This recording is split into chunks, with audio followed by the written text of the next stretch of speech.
হরে কৃষ্ণ। নমস্কার সবাইকে। সবাই সাবধান।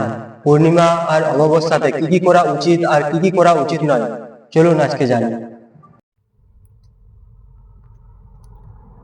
সৌরজগতের গ্রহ নক্ষত্র অনুযায়ী পৃথিবীতে 15 দিন অমাবস্যা, 15 দিন পূর্ণিমা, একটি ছন্দের মাধ্যমে চলতে থাকে এই প্রক্রিয়া।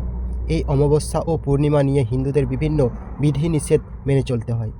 অমাবস্যা ও পূর্ণিমা হিন্দুদের জন্য একটি খুবই গুরুত্বপূর্ণ দিন। হিন্দুদের পাশাপাশি অন্যান্য ধর্মাবলম্বীরা ও পূর্ণিমা অমাবস্যা দেখে বিভিন্ন উৎসবের সময়সূচি পালন করতে থাকেন। যেমন মুসলমানরা তাদের ঈদ ও কুরবান পালন করে থাকেন এবং বৌদ্ধরা বুদ্ধ পূর্ণিমা, আষাঢ়ী পূর্ণিমা, মধু পূর্ণিমা, পাবরন্না পূর্ণিমা, ফাল্গুনী পূর্ণিমা। তেমনি অমাবস্যাতে ও কিছু বিধিনিষেধ নিয়মকানুন রয়েছে। হিন্দু শাস্ত্র অনুযায়ী দুটি গুরুত্বপূর্ণ দিন হল অমাবস্যা ও পূর্ণিমা। শুভ এবং অশুভ সাথে এই দুই দিন প্রত্যক্ষ এবং পরোক্ষভাবে যুক্ত। হিন্দু ধর্ম অনুসারে অবশ্যই তিথি নিয়ে নানা ধরনের রীতিনীতি নিয়মকানুন প্রচলিত রয়েছে আমাদের মধ্যে। এই সব নিয়ম কিছু অঞ্চল বা প্রদেশ হিসাবে আলাদা হয়, আবার কিছু নিয়ম রয়েছে যা পুরো বিশ্বেই একভাবে মেনে চলা হয়। আজকে আসুন জেনে নেই এমন কিছু নিয়মের কথা যা প্রতি অমাবস্যা এবং পূর্ণিমা তিথিতে মেনে চলতে হয় আমাদেরকে। পূর্ণিমা অমাবস্যাতে কী কী করা উচিত ও কী কী করা উচিত নয়, চলুন জেনে নেই। 1.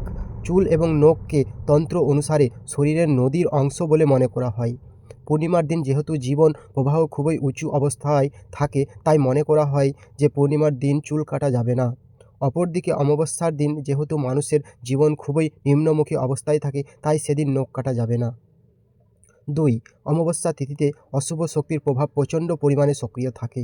এই অশুভ শক্তির প্রভাব কাটানোর জন্য বাড়ির মূল দরজার সামনে দুটি তিলের প্রদীপ জ্বালাতে হয় প্রতিটি মানুষকে। এই প্রদীপ জ্বালালে বাড়ি থেকে সমস্ত অশুভ শক্তির ধ্বংস ও নিঃশেষ হয়। 3. পূর্ণিমার দিনের মতো অমাবস্যার দিনে ও ঘর বাড়ি পরিষ্কার পরিচ্ছন্ন করে রাখতে হয়। বাড়িতে কোনো রকম যাতে এঁটো থালা বাসন না থাকে সেদিকে বিশেষভাবে নজর দিতে হয়। ঘর দোর ভালো করে মুছে দিয়ে চৌকাঠ ভালো করে ধুয়ে দিতে হয়। 4. অমাবস্যার দিন খুব বেশি দূরে যাত্রা করা ঠিক নয়।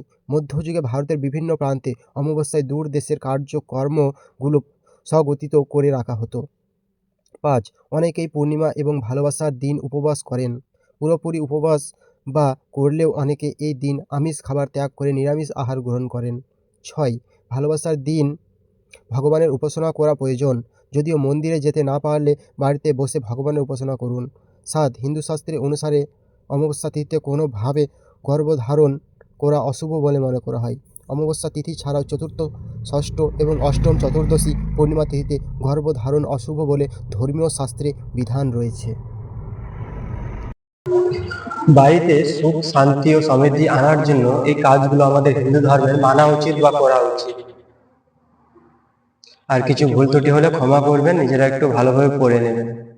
হরে কৃষ্ণ।